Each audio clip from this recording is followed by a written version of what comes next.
So apologies for any technical difficulties. I think my internet kicked us off, but Megan is about to jump back in.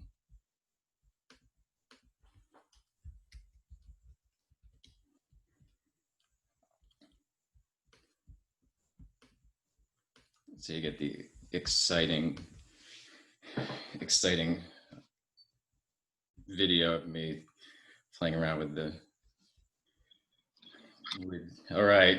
Take three. Yeah, let's see what other technical difficulties we can come up with. So when we left off, you were talking about this older gentleman that you're working with. Yes. So kind of just like how I do what I do, I guess, in my experience so far. So he did really well. I think it was good for him to have someone to kind of look over him as he was transitioning back, because typically, and I'm sure you find this so much too, when people get injured and they start running again, the transition back to running is so fast. And so what we kind of do is people don't like it, but we kind of slow it down because we do it in a way that like is better for their body. So it was definitely a good experience for him and me to kind of deal with making negotiations, because a lot of people want to get back quicker, and you have to, go through the patience process and explanation, like why it's important. But anyway, yeah, he did well. I work with different beginners as well, different levels, half marathoners, full marathoners, and everyone has a different kind of way about them and experience and how they move. So that's what makes it cool, is like everyone's so different. Their plan is completely different.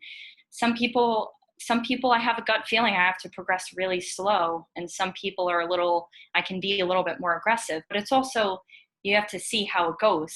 It's not always like you choose something and then it goes well. That's what having a coach is you can modify whatever's needed at whatever time. So yeah, what I'll do is I'll get them on a first time like initial consult, and we'll go through their past history, what their goals are, what kind of races they want to get to, what their past injuries are, stuff like that. And then I'll do a movement assessment just to go over certain things that they have already. And you can see a lot when someone does a single like calf raise, like it shows you a lot. So I always do those things. I then will do a running analysis, both in person and on video. On video, it's a little clearer. Sometimes the Zoom or through like computer is like a little blurry, so I'll kind of see it from both aspects. Yeah, so that's, and then I'll modify their strength plan to what they need. I started doing, it's funny, like how much you learn too, like while doing this. Like I started giving people like 12 exercises 3 times a week. It's like, no, it's too much, because you want to like work on all these things. But so now I'm up to 6, 2 times a week. It's very efficient. And I think people like that too. It makes it more doable. Like runners don't really, there's a thing about doing anything other than running. So you have to like make that negotiation. So. Yeah, exactly. And then it's like, if you do too many, it's people don't say, okay, well, there's 12, so I'm just going to do 3 or 4. They say 12. Exactly. I'm not going to do any of them. 100%. So with the first guy, actually I had it with my friend, and I have my own like kind of business, and I also have it with my friend, and there we do like a data analytics and stuff. So it is kind of cool. She's like a whiz with Excel. But anyway, we both were coaching him. And for him, I gave him like, I don't even know how many exercises I gave him. Like it was so many, to the point that he would go in for a follow-up with my friend who was a PT that referred. And he was like, oh, there's just so many exercises. She's like, yep, sounds like Meg. And I was like, all right, I got to learn from this. So yeah, it's been definitely a learning experience, like really fun though. Like, just figuring out what really works for people, what's going to make them do it, what's going to make them more efficient, what's going to make them less injury prone. Yeah, how are things going these days with, so no one for the most part, no one has races on the calendar, at least that we can count on. Yeah. So how is it with people staying motivated and functioning without that tangible goal in the near future? Yeah, that's a great question, because something I'm sure we both kind of deal with mentally too is it's hard to get yourself motivated when you don't have that future set plan. And even when that future set plan is like up in the air, it almost is like, what's the point? But I find that the people that I'm coaching right now, I think it's the fact that they have a coach and someone to keep them accountable, showing them progress and how it's easier for them now than it was like 4 weeks ago. It's really cool. It's almost like a normal gym program where you don't necessarily have, like, when people go see a personal trainer, right? You don't necessarily have like in 6 months. Well, some people have, like, let's say they're going to get married in 6 months, they want to lose 20 pounds. But some people just go because they're like, I'm fed up with this, I just want to go. So I think it's motivational so much when you have someone who's keeping you accountable and seeing your progress and telling you how well you're doing. And like it just keeps you going because you feel it feels good, especially the beginner runners I work with, that they didn't expect to be running at the point that they are now, like 2-3 miles when they couldn't even run a quarter mile before. It's really cool to see. And it's I think because of how much I love doing it too, I kind of try to share that so much, and I'm so open with my clients, like so open. Probably too much, I like can definitely be, but I think it's important too because it shows them that you're there for them, like you really you want them to do well, and it really like makes our job like so much fun. So I think that helps for sure. Hmm. Yeah. So going back to the beginner runners, so you brought up an interesting point about couldn't run a quarter mile, now up to 3 miles, but sometimes there's kind of this threshold that people have of like that they can't get it, that they need to get over before they can continue making progress. It's like, I can't run a quarter mile, so and it hurts every time I run, so why should I do that? How do you help people get over that barrier, whether it's real in terms of um, their body just not being conditioned to handle the demands of running, and also the mental aspect of it just seems so daunting that I can barely run to the mailbox, and how am I Yeah. supposed to do Yeah, more? that's a really good question, because that's something we obviously deal with day in and day out, of mental barriers, probably more than physical. Um, but I think that's why it's so important to be like so supportive of them and give them the motivational things that they need. Um, Even if it's pacing, like one of our clients just did a trial, and she couldn't get under 8 minute 8:30, and she got in the sevens. So as soon as she got in the sevens, she was like, I can do this. Like, I never realized I could do this. So also, I think there's a point where too, you just have to make them do it. And not to say like that's more the mental aspect where that they can do it.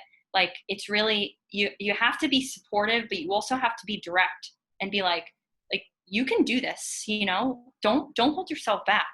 When it comes to physical, of course, we know the mind body connection is huge. So if they have knee pain after, let's say it's after a mile, every time they hit a mile they have knee pain. um I can't think of someone specifically I had that, but if I did have someone like that, what I would probably do is, um, maybe, I'm thinking if they were with me in person, I would go for a run with them. Let's say they weren't though. Like, I would have them run outside, and I would maybe even FaceTime them while they're running. And I will talk to them for 12 minutes until I know they pass that mile point. Hmm. Something that like you kind of have to play different sides to show them, and like distracting techniques, similar to like when you're doing manual therapy. If it's painful, like you talk to them about how their day is and what, like, what's something fun they did over the weekend. So I think it's that also.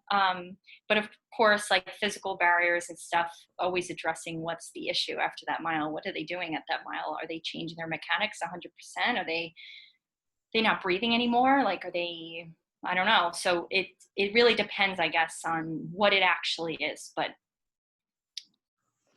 Yeah. So how about, so you brought up another interesting point there. So the different, a lot of people at all levels, but especially at the people who are newer, deciphering the difference between injury pain and pain because my body's just working. It seems like, in my experience, that's one of the most challenging things to decode from when people are saying, "Ouch, this hurts," and it's very ambiguous at times.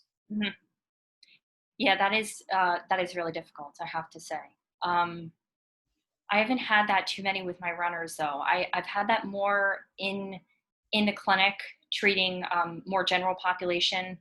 Um, and that's always so tough when people come in and they're in so much pain and you try to distinguish whether it's soreness or whether it's pain.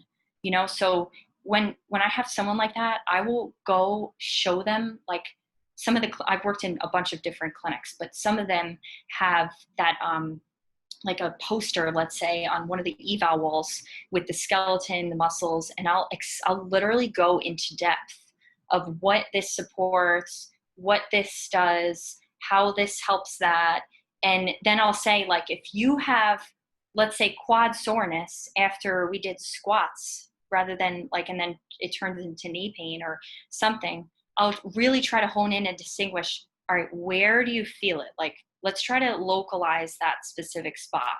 If that kind of makes sense, just from my experience, I think that's probably what I've done, where it's just education, education, education. Because if they don't understand why, and if they don't, um, I think it's still going to continue to go on. So, but it Right. is still always tough. Sometimes you have to educate them like every time.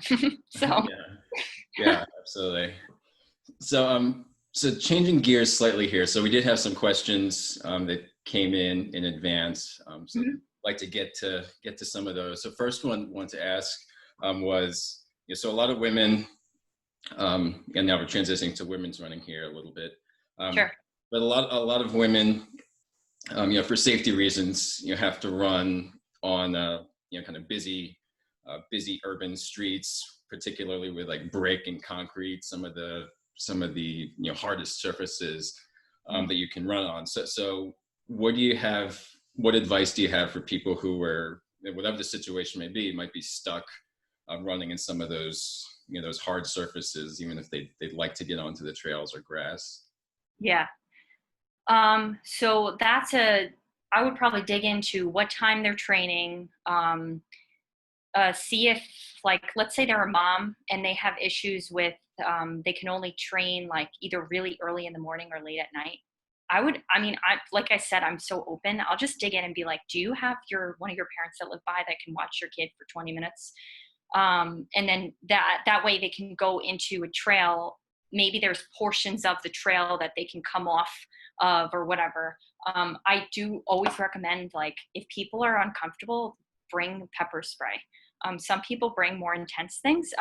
Whatever, it's up to you. I've only done the pepper spray, and I probably am like a little lax about it. With how much I travel, I think I feel sometimes I'm like invincible, but that's not true. um, but I think that's definitely something that you have to dig in more, asking the client exactly, time frame, where they run, where they have access to trails. Can they, potentially, is there gravel by, like a park that they can run on? Anything like that, just to get them off surface. And of course, it's not like every time they run they should be off surface. Of course, they should be varying it. But yeah, I think it'll have to depend on the person, what they have access to, and if they're totally not comfortable, I'll also be like, you know what, then we're gonna deal with it. Like, let's see, like, maybe there's a track, because maybe that's a little bit better. If you don't have access to a track, all right, treadmill. Then it basically just kind of working to see what they have access to, what they can kind of use. And every every person's different. So I think, yeah, I don't know if that answers your question, Yeah, but yeah, absolutely. It's like okay. having to look at like you said, having to look at the entire circumstances, and often creative problem solving. Like you said, it doesn't have to be, even if you could find this little uh, small stretches of Right. grass, or preferably not someone's front yard, but Yeah. little dirt patches here and there. And even, I know this can be boring for people, but it works. Is like you can find that park and like do just laps around Yeah. the park, or like do a few laps around the park, then head back to the road, then Yeah. go back to the park. And when I was coming back from injuries, like I often would go to like a soccer field and just run endless loops around Yeah. grass, just because it's kind of what you needed to do to ensure that you're gonna be healthy. Totally. And I think that also goes into like on the days that you feel you're bored running, whether it's because you have to find those little spaces that you're making laps and laps, you have to figure out what works for you to keep you engaged. Everyone has something different, but there's typically something that'll keep you engaged, whether it's putting your favorite music in, or putting a podcast on something, or a book, like something you like listening to. Or I'm like a huge weirdo. I actually love counting. So like when we were in Alabama a few weeks ago, literally all over the place, we were by, I'm trying to think of how long the stretch was. It was probably like 400 meters each direction. So I had to run around it. I think I counted in my head 14 times, but I was like, oh, 14, like, all right, just get to 2. All right, now get to 5. And it was just like the mental thing. And I've been running for how long now? And I was a soccer player, and I still have to do that stuff. Uh, And it's just like, you just have to get it done. It's not always going to be fun. yeah, yeah. Yeah, there are guys. I know there are people who train in the prison yard running. Yeah. I know, like Jack Daniels, famous running coach. He used to, he trained a guy in prison, and he would talk about like, like having to schedule the guys' workouts around yard time, and doing reps and. Yeah, totally. Totally. I mean, seriously, you have to like figure, and there's a lot of stuff on the internet too. If you just Google like mantras people follow, because I think that's something that a lot of people ask me too, is like, how do I keep myself from getting bored? And it really depends on what you like, but you just have to try things. Like, this is one of those things, like, if you're not injured and you're ready to go, like, find something that works, you know? Yeah, yeah, absolutely. All right, so second question that came in, and this is kind of a broad one, but for mothers in particular, or females in general, what advice do you have for dealing with pelvic floor issues, and understanding that you don't specialize in pelvic PT, but as a female, just kind of what practical advice do you have for people dealing with those issues? Yeah. So, definitely a huge thing, and running itself puts you more at risk for pelvic floor stuff. And as soon as you have a baby, it's just like double that. So it's definitely common to have issues with your pelvic floor. If it's so much that you feel things are like, let's say, not controlled, and you have a lot of pain, I always recommend. And what I'll do, because I'm not a women's health therapist, I will go on my computer and look for someone that is in that area that I like looked through, either have a connection with, or did a good research on reviews. Because also I think there's a barrier between, a lot of times healthcare providers are rated just like restaurants now. So you Right. can really see like who's good and who's not. And I think that's important. If you do a good job, you should be rated good, and people should come to you. And pelvic floor is very specialized. So number one, if they have issues, I always recommend going to see, even if it's just one visit, because sometimes all you need is one visit to get it, working again, activated, whatever it is that's going on down there. And then for other issues, like I was kind of telling you, definitely like there's specific things to work on a little bit more post-pregnancy, just because of ligaments and a little bit more lax and things. So definitely want to work more on stability and stuff. But I think being a female helps a little bit because it is can be a struggle to kind of talk about these things with, the male side where it's not like they understand completely. And, I think it is a beneficial aspect to doing the female on female thing, just to kind of get them back so they're comfortable. Cause like I keep saying, like, I think it's so important to have an open relationship.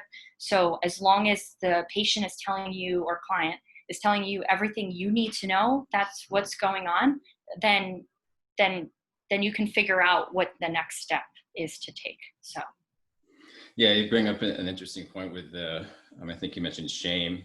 mhm. Like that seems to be one of the biggest barriers, even to seeking care from fellow females. Yeah.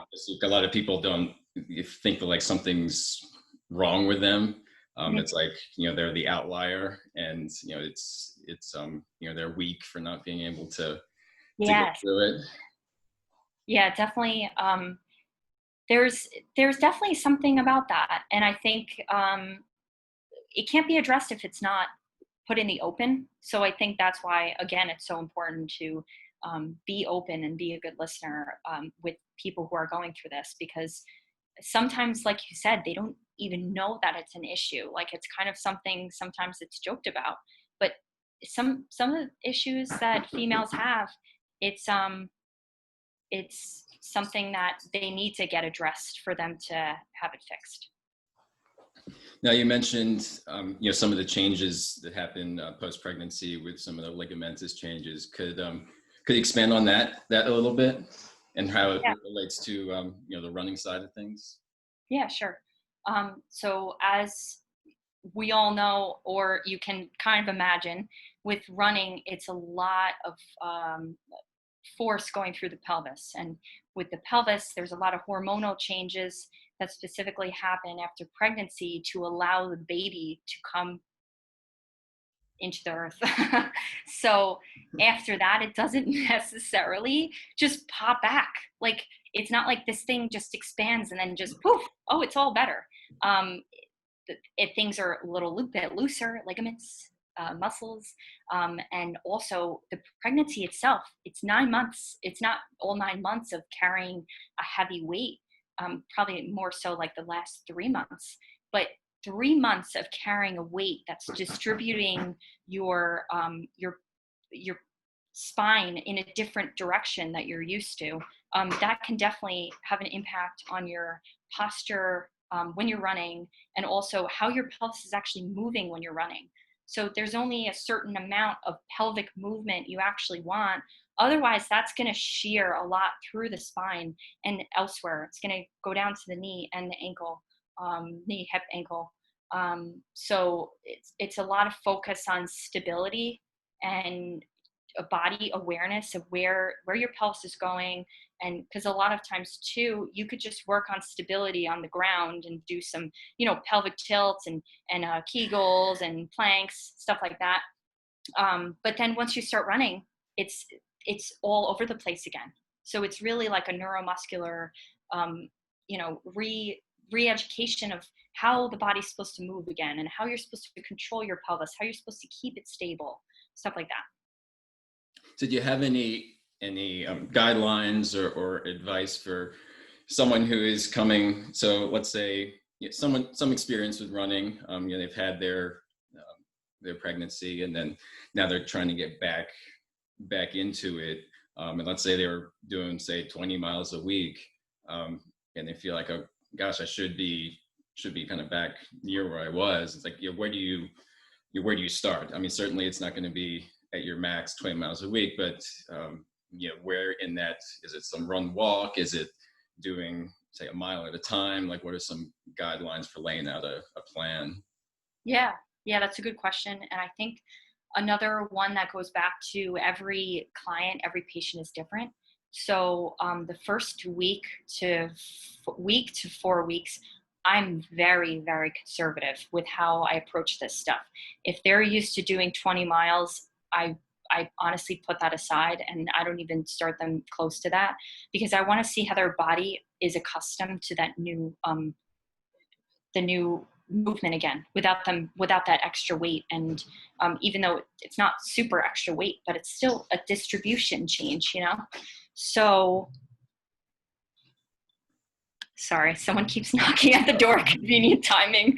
I'm like, who's coming? My sister's apartment. I have no idea. But anyway, so yes. So what I would do is I would probably start like, I always start with like time bouts rather than actual distance. I think that's a little bit better mentally too. Some people get like kind of fed up with, oh, I can only run a quarter of a mile right now. I used to do 10, like whatever. But it's really, and I always tell my clients this too, this is a test. It's not getting you back to training. This is a test of your body, how it's responding to running. Like we want to get it back to responding to running at a baseline first, and then you get back to your training, you know? So once I put it like that, a lot of people have more ease just getting used to not being able to run to that max distance right away. So yeah, I'll start with like, let's say 30 seconds sometimes and see how it feels. Sometimes because like, let's say 20 seconds in, they feel like they're loose and they feel unstable. Like they're not ready yet. I need to still work on stability stuff. And I think they would feel that too. And a lot of runners are really connected to their bodies mentally, even though it's a challenge because we're so driven. That, but I think also when people see and feel how they get back to running, they're like, all right, you're right. I'm not ready yet. Like the transition is slow, you know? Yeah, yeah. So you mentioned stability exercises, and this isn't a question of like, hey, what's a good exercise for Yeah. this? But just like, what are like some examples, you know, in your library that you use for stability exercises, just to kind of you know, have a visual of what we're talking about? Yeah, sure. So after pregnancy, I always go back to basics, always. I want to make sure that they can just activate the transverse abdominis and do a pelvic tilt and just things that first are motor control number one. Can you move the pelvis separate from the spine? Can you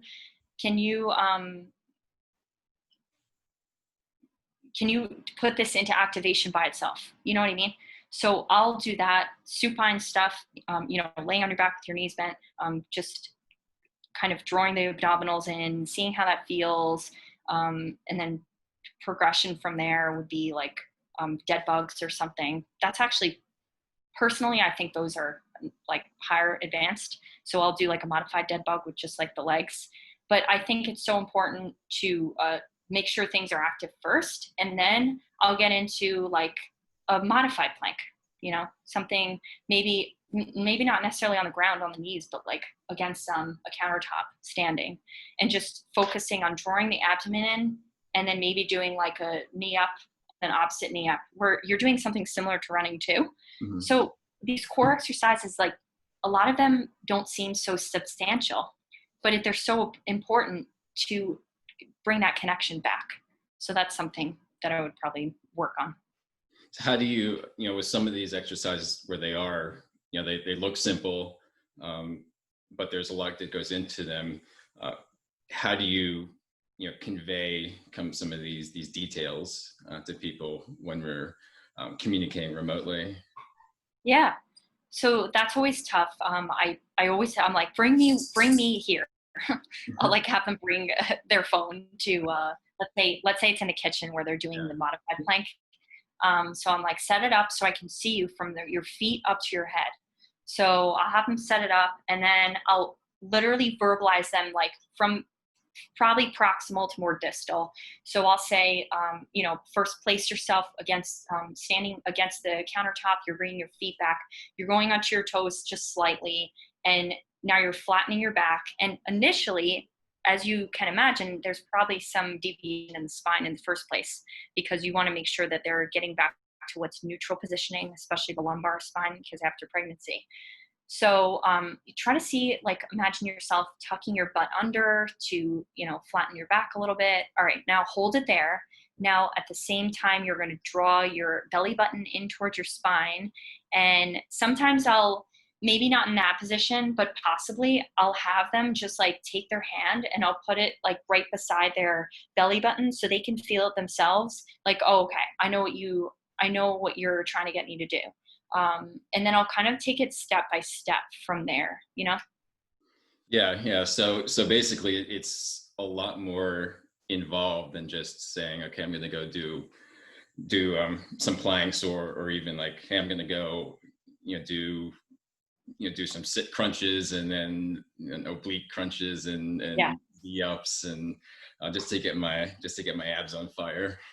Yes, 100%, especially with that population, just because things are a little bit out of whack. So you want to make sure that things are getting, activated again in the right spots. And um, it's hard because even someone who's exercised for so long, they might not, they might have done a plank for 20 years a certain way. And then all of a sudden you come in and you're telling them like they're doing it wrong, like they're protracting too much from their like scapula. And I think that's why it's also when I have them do it on their own, I'm like, do it in front of a mirror so you can see yourself. This is what you want to look for. You want to look for like you're just a little curvature in the lumbar spine. You want to look for making sure that your butt comes down a little bit, your pelvis is not totally anterior tip, like kind of tips like that. Because I mean, that population obviously is important, but I think like that's important for everybody. And whenever I prescribe exercise programs for people, I always, always, always go through the first round of the exercises with them, because I want to make sure that they know what I want from them. And so I'll give them a glossary too of a picture and the description, but that, as you know, that's still not enough. Like, if someone's squat mechanics could be more knee dominant, and I have to get them to use their hips a little bit more because they've had meniscus issues in the past. You know what I mean? So I think this stuff is like so important for us to come in and it's kind of like the wow factor where it's like, whoa, I had no idea I was doing that so long. So I think that also helps with like our rapport too, because they think they're doing, I don't mean to say they, but you know what I mean. I don't mean to offend anybody, but because I do the same thing. Like, and also actually, I have an identical twin, and it's so funny when we see each other again because I'll pick on her like about her posture. she'll get so mad at me because I'm like, but we just don't know how we move because we don't see ourselves from a mirror all day. And so sometimes we lose the connection of what we're supposed to look like. And that's everybody. So yeah, that's all. So so one follow-up question to that, and this is actually just kind of my question. So a lot of runners, are endurance based and can kind of go. But a lot of these exercises are so finely tuned, requiring concentration and whatnot. So how do you get people to take appropriate breaks between exercise, not turn it into like, okay, well, I usually run for 30 minutes straight, so I guess I should be doing my strength training 30 minutes straight nonstop. Yeah. Yeah. That's a good point. Something we forget too, because it seems like it's assumed, but then you realize it's not. So, um, I'm a huge fan of loading the body when it comes to strength training. So, but it is hard because they're typically doing it at home. So I modify whatever I can or bring in whatever they have to load their body. That way, like it's literally impossible for them to actually not take a break because I want them to feel fatigue. And I think that's really the only way for them to actually get, a benefit out of it. You should never feel pain though. That's something I always have to say. Like, I think there's also a misunderstanding of what fatigue and feeling like the burn is versus pain, Right. But yeah, but I think I I do emphasize that, but I think I do emphasize form more and load the system. So when they actually do it, like then they rest until they're ready to go again. If that makes sense. Yeah. So basically, just creating an environment where the rests are kind of happen naturally, organically. Yeah. due to the nature and the extent of the loading. Absolutely. So so changing gears a little bit, well, still on the women's health or women's running topic, another taboo topic, I guess you could say, is the effect on like sports bras and breast tissue on causing shoulder and neck tension and even lower back tension to an extent, and just thoughts and experiences you have in coaching your runners with going through a understanding the importance of the sports bra fitting process, and b kind of just kind of your experience in dealing with people going through dealing with that issue. Yeah, that's so funny you asked that, because yesterday I'm on the phone with my mom, and she's like now walking so much. She goes, I think you're the person I should ask about this. Like she's never had a sports bra in her life. She's not a runner. She's like, she was always a walker, but like, I guess now they have so much time, my parents during quarantine. She goes, what kind of sports bra should I get? And I'm like, Mom, and this is honestly my answer. I'm like, it really, you have to figure out like what works for you. And she's like, should I get a clip on or a pull overhead? I was like, well, the pull overhead is going to be really snug. So if you're not used to that at all, like she's always like worn regular bras, I'm like, I would get one of each, see how it feels. And she's like, she's so funny. She's like, okay, you're not going to help me. I'm like, because I didn't give her a direct answer. But that's like my answer with a lot of things, where it like depends on the person, So I would say go buy both extremes. Buy one that's really supportive. If you feel like you haven't tried anything at all and you don't know what works, like buy one that's really, really supportive. It seems like stiff. And then buy one that's a little looser and try both and see how it feels. But maybe try both like while you're strength training versus actually running. Because running is like first, I wouldn't want someone to go out there and just run with like a sports bra that is it's like not supportive enough and it causes issues.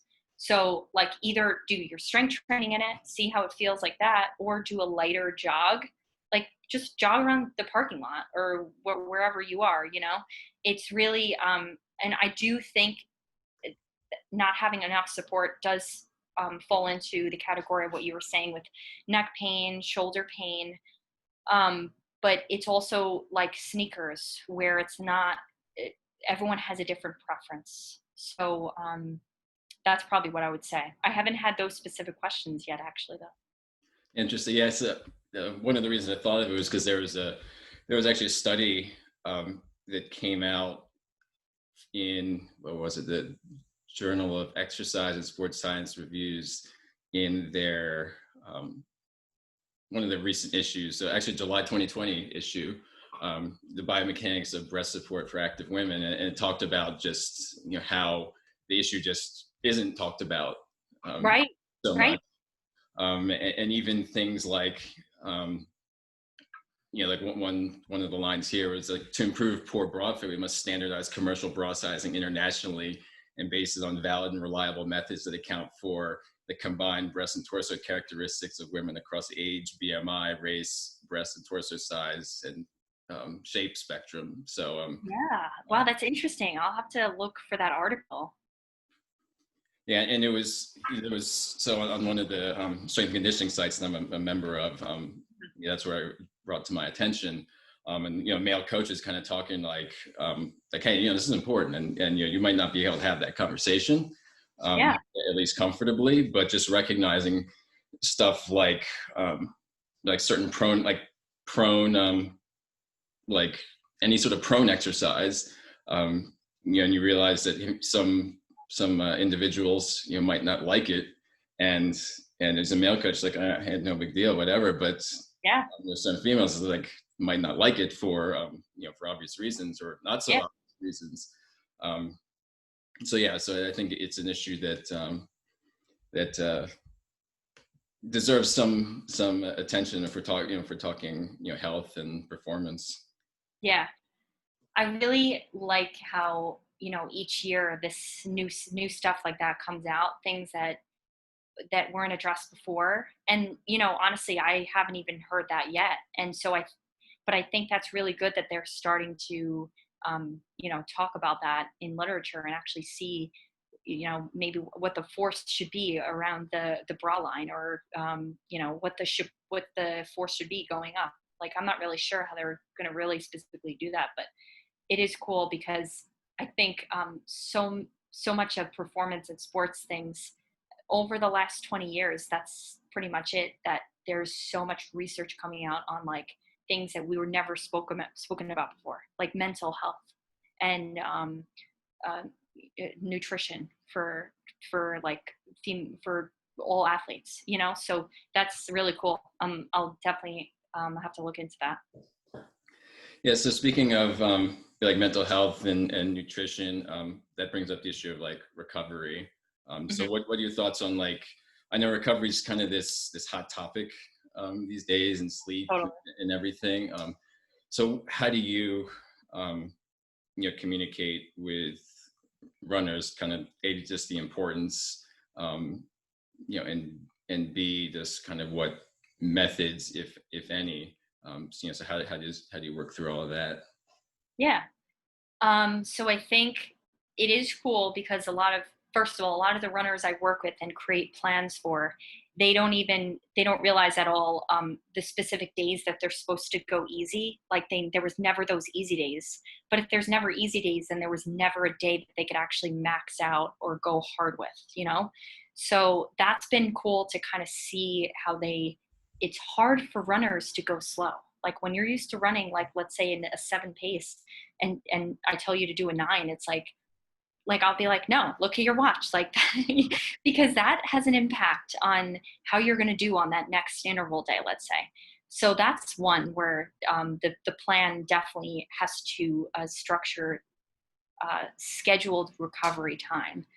But also, I always ask how their stress level is too, with like work and family, and if they need more time to recover from anything like going on in their life, like I'll schedule for that, because I think that has a huge impact on how your body is responding physiologically.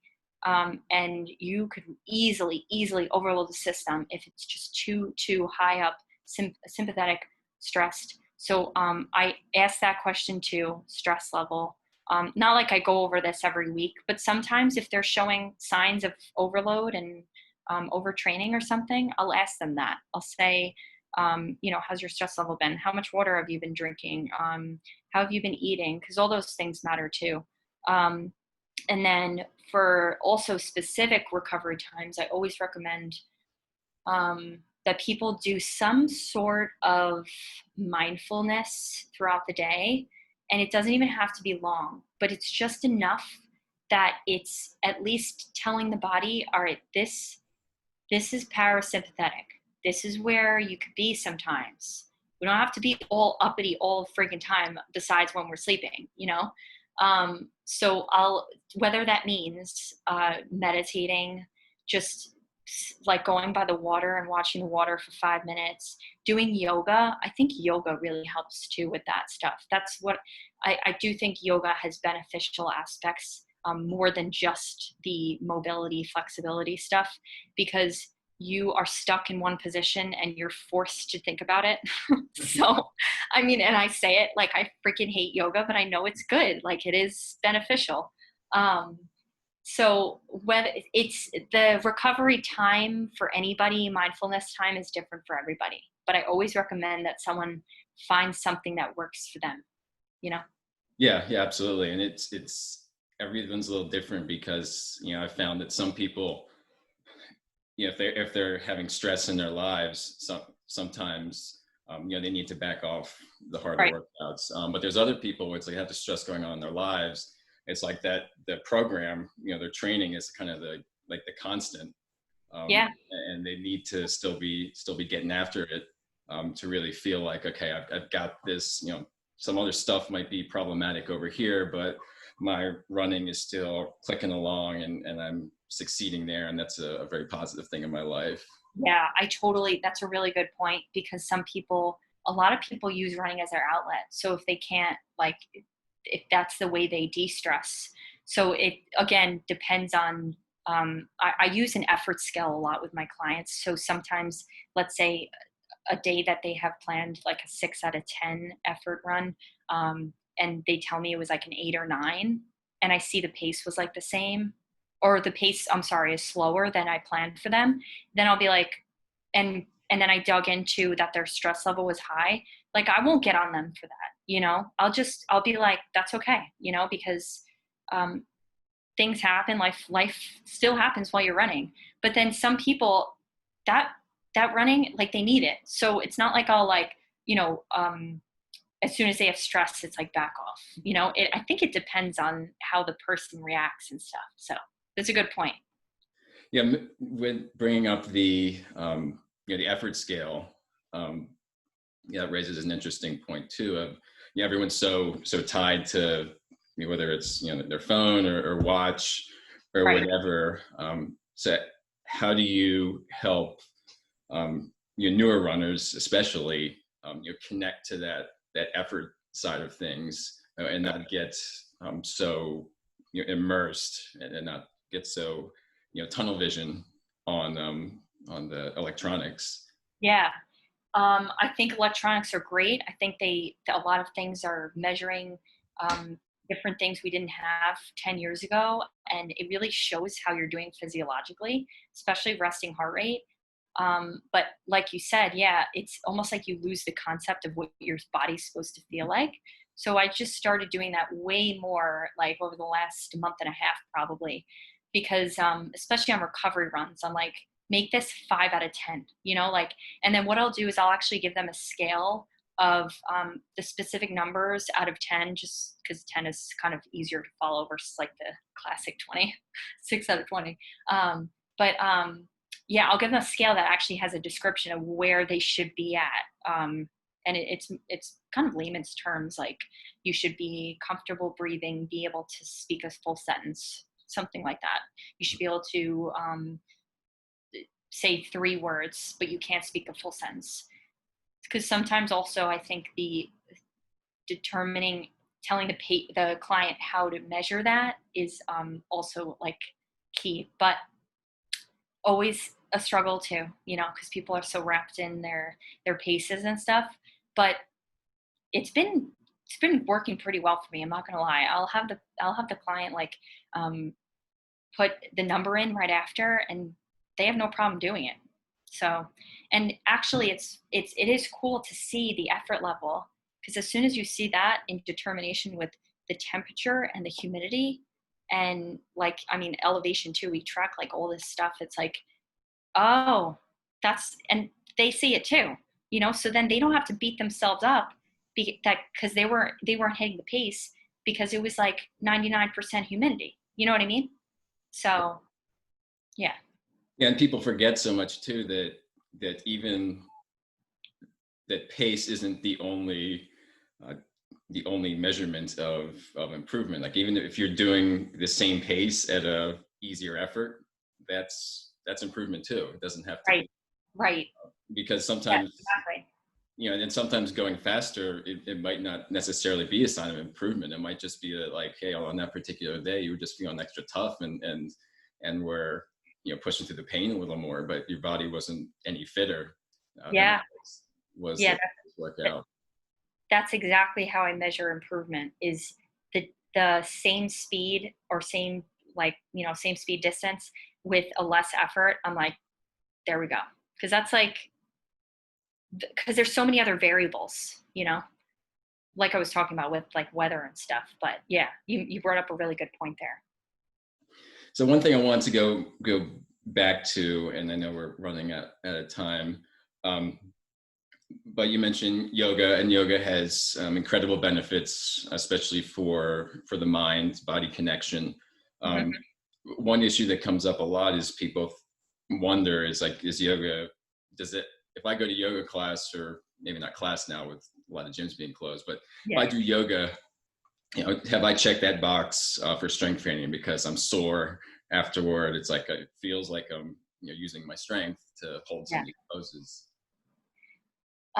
So yoga, I use more for the recovery and mobility techniques with my clients when I tell them they can do it. I never typically use it for strength training because a lot of it, even though body weight is great, and you could also get a lot of volume type if you're doing more holds or slow eccentric with yoga. But so let's say if you're brand new to strength training, then maybe yoga is where you start anyway, because it's body weight, and I would probably have you doing body weight squats first. But eventually, as runners, we need our bodies to be strong and take on load. So if you are not loading your body, especially your legs, and your ability to keep your core stable as you're moving, then running it's just so high repetition, high volume that there you will have breakdowns. So I never recommend yoga as specific strength training. I say like maybe do it 1 to 2 times a week for more mobility, flexibility, and just the mindfulness aspect. That's great. But make sure you're at least getting in 2 other days of where you're loading the legs and making sure you're not just the legs. I mean, the arms are important too, but there's so much stuff out there that it's not, you shouldn't be like loosey goosey when you're running. You should be stable and have that stiffness to drive you forward, because that's going to improve your efficiency, your mechanics, your speed, everything. Yeah, that's a great point about the stiffness, because a lot of people think just more mobility. Yes. And yes, mobility is good to an extent, but there is such a thing as too much, and being too loosey goosey, so that you lose that energy being transferred through the legs. Absolutely.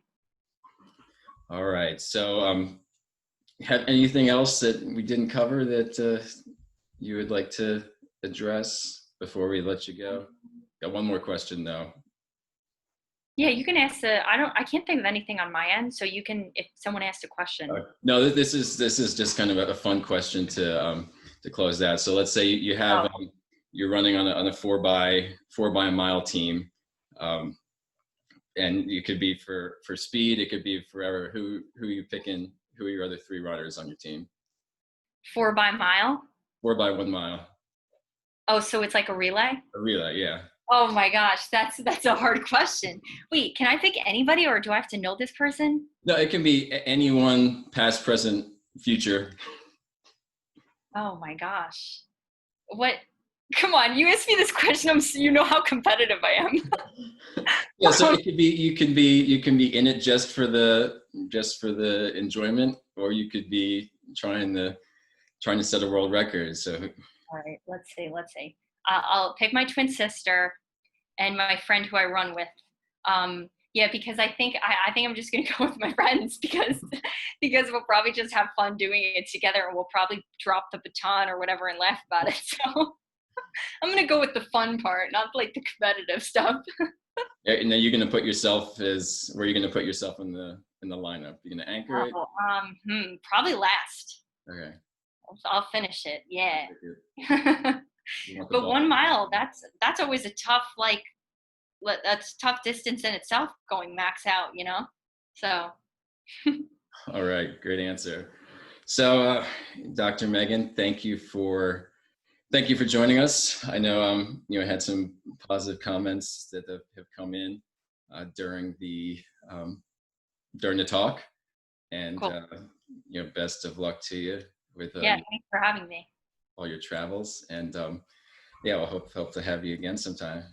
All right, cool. Thanks, Alan. You're welcome.